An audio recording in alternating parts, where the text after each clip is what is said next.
Wow, how's everyone doing? So I only have 10 minutes, so I'm just gonna get right into it. Pretty women ask me where my secret lies. I'm not cute or built to suit a fashion model size, but when I start to tell them, they think I'm telling lies. I say it's in the reach of my arm, the span of my hips, the stride of my confident step, the curl of my lips. I am a woman, phenomenal woman. That is me. But that hasn't always been the case, so let me begin. My parents are proud Nigerians, born and raised in a country that is the sixth most populous country in the world. In fact, if you look at a pie of the world population, it has its own section, whereas Canada is like an other. So that's just to give you a bit of perspective. The country sent my dad to Canada back in 1960 to get an education. He was educated at McGill University, studied electrical engineering, and the intent was that he would then go back to Nigeria to help them build the infrastructure. Tall order. And Bell Canada was where he did his stag.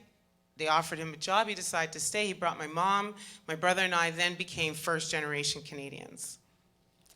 My nieces are second-generation Canadians. I have a couple of relatives in the States, just a speckle.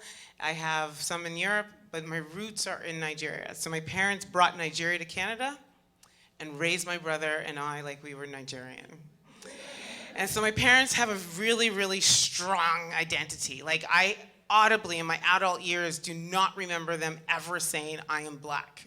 Trust me, they know they're black. But I haven't heard them say it. They say, I am Nigerian, strong identity. So my dad, in all his identity-ness, if that's a word, in 1978, moved us from Ottawa to Montreal. I was 6 years old. Yes, I know, it's hard to believe. My reflection asks me every day to show my ID. I am 46 today.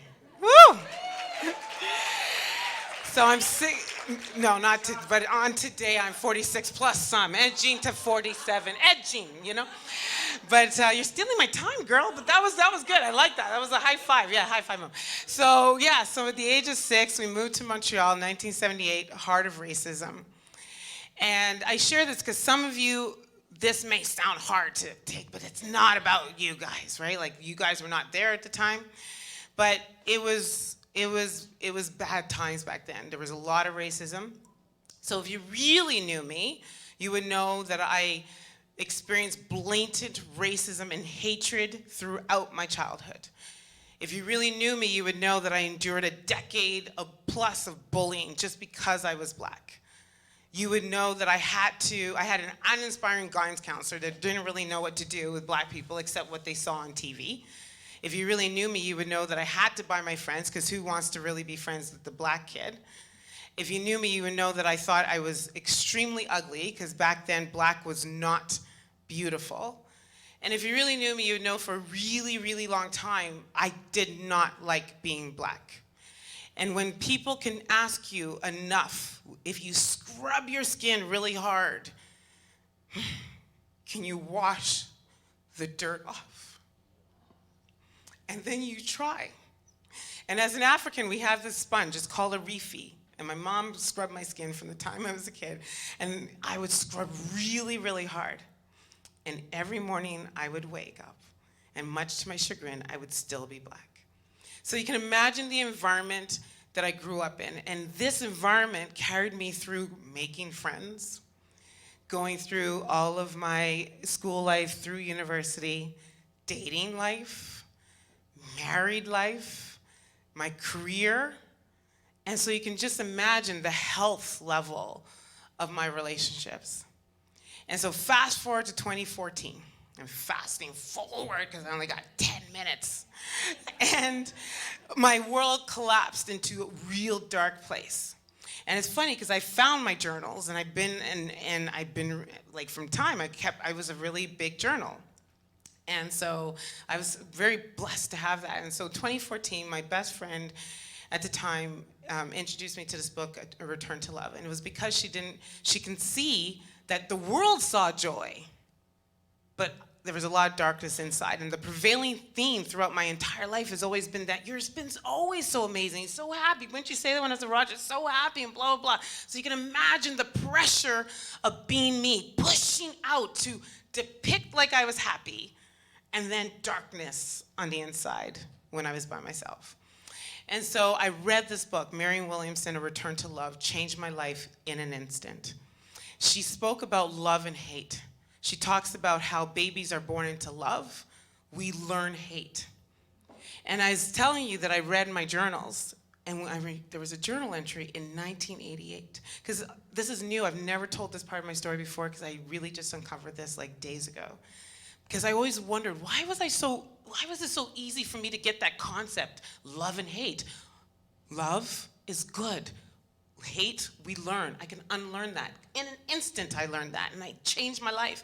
Because in 1988, journaling, I said, today I'm going to write about love and hate. We should always choose love. And I couldn't even believe it. And then the bells went out just a couple of days ago. And I'm like, I can add that to my story because it's always been lurking. I just didn't live that reality. And I made a decision that everything, every movement, every guiding principle was going to be love in my life. And that meant I had to rip off shame and dysfunction and jealousy and hatred and unforgiveness and disappointment and rage and anger out of me. And the best thing I found to do was to expose it to light. Because when you expose what lives in the darkness to light, and empathy and compassion, which is what we've seen in this room all night, is thrown at it. What lives in the darkness cannot find breath at all. It will die.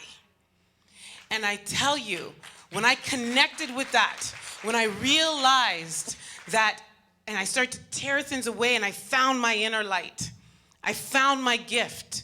And I was capable to now recognize that the blessing is turning pain to purpose. And let me tell you something. My mom, brilliant woman, named me Nkechi Nwafor, which in Igbo means God's gift. And when I recognized that I'm a gift, not a victim, it changed my entire perspective on life. And I started pressing out with my gift. And now my gift unlocks doors such as these. And when these doors are unlocked, let me share my truth and leave you to figure out what to do with it. That's what you need to do with every single story here. Expose it to light. Turn that pain to purpose. And watch the magic open up. DJ? So I'm telling you guys here this story because I have now moved from that place to a place where I just want everyone to feel great. I don't want anyone to ever feel insignificant. Don't walk like you're insignificant. Don't move like you're insignificant. You matter. And I want everyone to start moving from a place of love. If you didn't catch it, watch the royal wedding. Bishop Michael Curry took the entire world to church. Entire world. And what did he speak about? Love. A sermon about love. And he said we need to move from a place of love. And when love is the way, our families, homes, relationships, governments, schools, families, relationships, they come to life. This is what we've been spreading all night, is love. And so everyone move from that place. So 3 things. Make a decision. Move from a place of love starting here tonight. Sense of urgency. Stop waiting. Just do it on tonight. Expose your pain. Turn it to purpose. And last but not least, relentless. Because the harder the problem, that means the greater you have risen. Because when you fly through your problems and you land on the other side, trust me, you land on a higher level. And so, ladies and gentlemen, I'm asking you all to move from a place of love. And now you know just why my head's not bowed. I don't shout or jump about or have to talk real loud. But when you see me passing, it ought to make you proud. I say it's in the click of my heels, the palm of my hand, the bend of my hair, the need of my care. I am a woman. Actually, scratch that. I'm a human. Phenomenally phenomenal human. That is me. Thank you so much. You've been an amazing audience.